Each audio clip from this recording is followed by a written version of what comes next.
For Kimberly Mundell, she's been fighting to make a change not only in Sherwood, but across the state. She wants to make sure no one else feels the same pain she's felt when she lost the love of her life.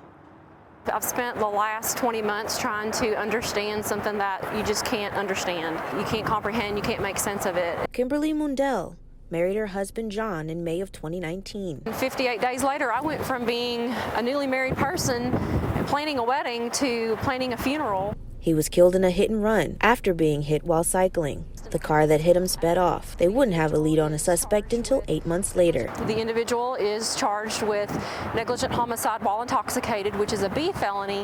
However, they were also charged with leaving the scene of an accident involving injury or death, and that's a D felony.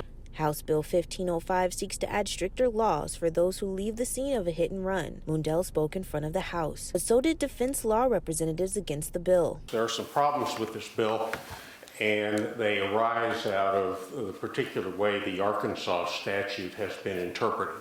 Why doesn't it work in this instance? Well, as Mr. Rosenzweig mentioned, there is a case called Stivers. What's upsetting is in a lot of cases, the most the person is charged with is leaving the scene, and that's only a D felony. After questions from the House and final thoughts from members who also lost loved ones to hit and runs. All in favor of the motion, please say aye. Aye. All opposed, say no. The ayes have it. You have passed your bill.